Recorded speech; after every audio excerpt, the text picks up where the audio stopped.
राम और सीता की एक बेटी थी जानकी। जानकी को बचपन में ही पोलियो मार गया था, जिससे वह एक पैर से अपाहिज थी।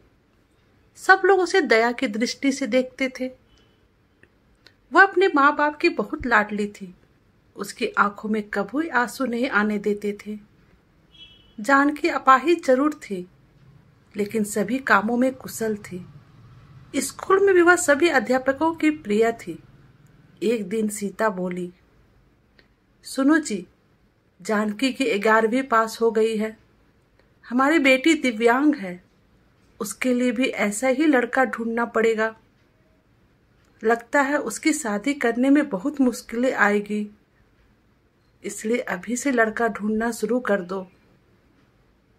राम, हाँ सही कहती हो। जानकी कितनी सुंदर और सर्वगुण संपन्न है, लेकिन पैर की वजह से मेरी बेटी की जिंदगी खराब हो गई। बेटी ने अपने माँ और बाबूजी की बात सुन ली। वह पास आकर बोली, बाबूजी, क्या मैं आप सब पर बोझ हूँ? मेरा पैर खराब है, इसका मतलब यह तो नहीं मैं किसी पर आश्रित रहूंगी। फिर कैसे हुई मेरी जिंदगी खराब? माँ, मन छोटा मत कर बेटी। किसने कहा कि तू बोझ है? तू तो हमारी आंखों का तारा है। माँ पढ़ाई के साथ साथ कुछ करना भी चाहता हूँ, जिससे मैं खुद पर निर्भर रह सकूं। इधर बेटी की पढ़ाई पूरी हो गई और उधर माँ बाप लड़का ढूंढने लगा। जानकी के लिए दीपक का रिश्ता आया। दीपक रसायन फैक्ट्री में काम करता था। दीपक अपनी माँ और अपने पिताजी के साथ जानकी को देखने उसके घर आया। पिता, अरे बेटा, लड़की का तो पैर खराब है। बेटा, पिताजी, अगर मैं दिव्यांग लड़की से शादी करूंगा तो मुझे किसी का जीवन संभालने का सौभाग्य मिलेगा। लड़की की माँ, बेटा तेरी जिंदगी है, जो भी फैसला हो सोच संभल कर लेना। दीपक, देखिए जानकी जी, मैंने आपकी जितनी तारीफ सुनी, मैं खुद को आपसे मिलने से रोक ही नहीं पाया। क्या आप शादी के लिए राजी हैं? जानकी, मैं एक अपाहिज लड़की हूँ और आप पूर्ण रूप से स्वस्थ हैं। क्या आप एक अपाहिज लड़की को स्वीकार करेंगे? जानकी, मैं जिंदगी भर आपका सहारा बनने के लिए तैयार हूँ, अगर आपको एतराज ना हो तो। जानकी, अगर आप तैयार हैं तो मैं खुश नसीब हूँ कि मुझे आप जैसा जीवन साथी मिला। दोनों की बहुत धूमधाम से शादी हुई। चारों तरफ चर्चा थी कि बड़ी भाग्यशाली है जानकी, जो दिव्यांग होते हुए भी उसे इतना अच्छा पति मिला है। जानकी की सास, बहू, आज तुम्हारा पहला दिन है, इतनी जल्दी कैसे उठ गई? आराम से उठ जाती। जानकी, माँ, मुझे जल्दी उठने की आदत है, मैंने नाश्ता बना दिया है, आप सब लोग नाश्ता कर लीजिए। सास हैरान थी कि एक पैर खराब होते हुए भी सुबह उठकर नाश्ता भी बना दिया। इसी तरह जानकी ने थोड़े ही दिनों में सारी जिम्मेदारी अपने ऊपर ले ली। जानकी से सभी बहुत खुश थे। माँ अपने बेटे से, तेरी बेबी लाखों में नहीं करोड़ों में एक है। मैं तो डरती थी कि कहीं ऐसा ना हो कि एक दिव्यांग लड़की से शादी करके कहीं मेरे बेटे का जिंदगी खराब ना हो जाए। माँ, मेरा फैसला कभी गलत नहीं हो सकता। आपसे एक बात कह रहा हूँ कि अगर मुझे कुछ हो जाए तो जानकी को अपनी बेटी की तरह रखना। माँ, चल पागल, ऐसा नहीं बोलते, वो अभी भी मेरी बेटी ही है। और अगले ही दिन उनकी खुशियों को जैसे किसी की नजर लग गई। दीपक की फैक्ट्री में जहरीली गैस लीक हो जाने से कई लोगों की मौत हो गई, जिनमें दीपक भी शामिल था। जब से यह खबर दीपक के घर पहुंची, तब घर में हाहाकार मच गया, लेकिन जानकी तो जैसे पत्थर सी हो गई।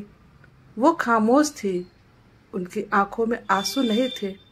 वह पति को यूं ही फटी आंखों से देखती रही।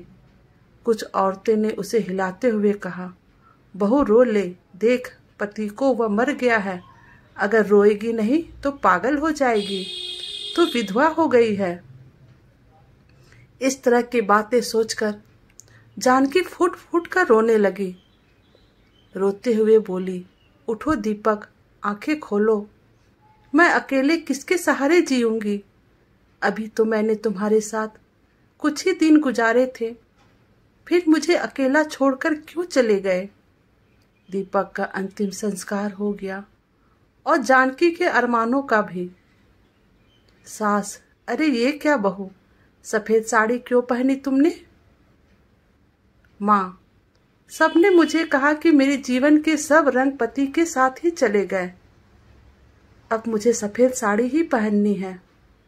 सास, नहीं बेटी, तुम हमारे दुख को और मत बढ़ाओ, आज से तुम कभी भी सफेद कपड़े नहीं पहनोगी। हफ्ते महीने यूं ही शोक में गुजर गए। राम और सीता जानकी को लेने के लिए आए।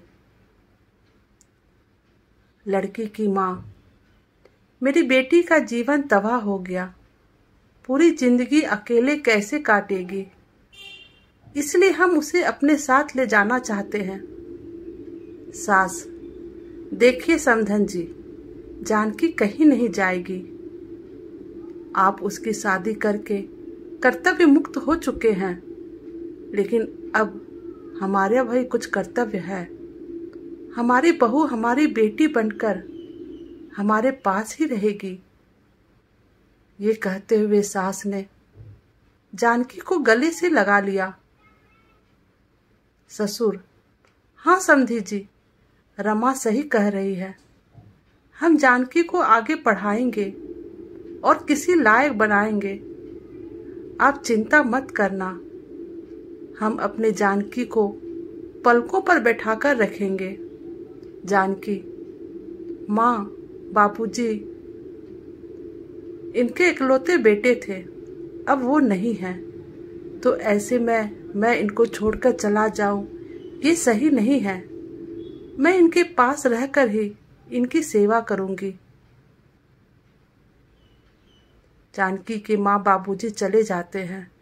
अब जानकी अकेली थी, उसने अपना सारा ध्यान पढ़ाई में लगा दिया।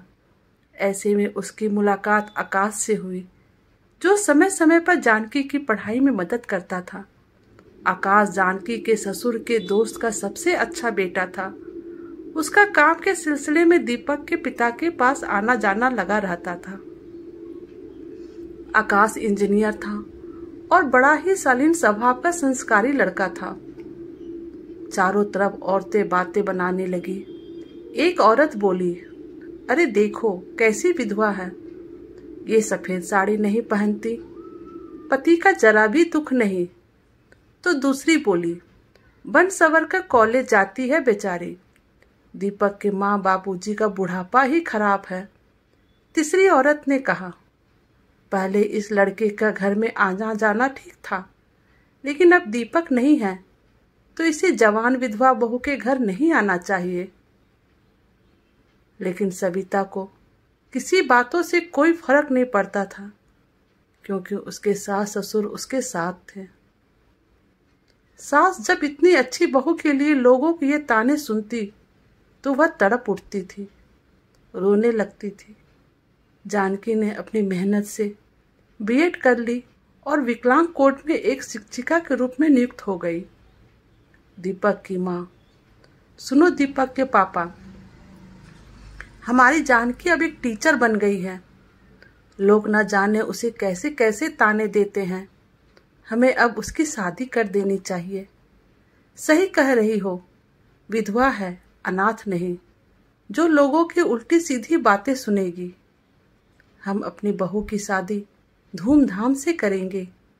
दीपक के पापा ने जब अपनी बहू के रिश्ते की बात जब कुछ लोगों से की, तब लोग कहते, अरे तू पागल तो नहीं है, विधवा बहू की शादी करना चाहता है तो? हाँ, मैं उसकी शादी करना चाहता हूँ, उसकी जिंदगी से विधवा शब्द हमेशा के लिए मिटाना चाहता हूँ। तभी आकाश ने आकर कहा, अंकल, अगर आप सभी जानकी के काबिल समझे तो मैं आपकी बहू से शादी करने के लिए तैयार हूँ। दीपक के पापा, मुझे यकीन ही नहीं हो रहा है कि मेरी बेटी तुम्हारे जैसे लायक और होनहार बेटा पसंद करेगा। मुझे तुम पर गर्व है। मैं ये शादी के लिए तैयार हूँ बेटा। तभी दीपक के पापा घर आकर जानकी से कहता है, बेटी तुम जानकी जानती हो, मैंने हमेशा तुम्हें अपनी बेटी से बढ़कर माना है। मैं चाहता हूँ कि तुम्हारी जिंदगी के अधूरे सपने को पूरा करूँ। मैं तुम्हारी शादी आकाश से करना चाहता हूँ। तुम्हें कोई एतराज तो नहीं? जानकी, पिताजी, दीपक की जगह शायद ही मैं किसी को दे पाऊँ, लेकिन आपने जो मेरे लिए किया है वो कोई कर नहीं सकता। आपका फैसला मेरे सर आंखों पर। जैसा आप कहें मुझे मंजूर है। और फिर जानकी और आकाश की धूमधाम से शादी हो गई और सब खुशी खुशी से रहने लगे। तो दोस्तों, आपको हमारी कहानी कैसी लगी प्लीज़ कमेंट करके बताइएगा। प्लीज़ चैनल को लाइक और सब्सक्राइब कर दीजिएगा। Thank you.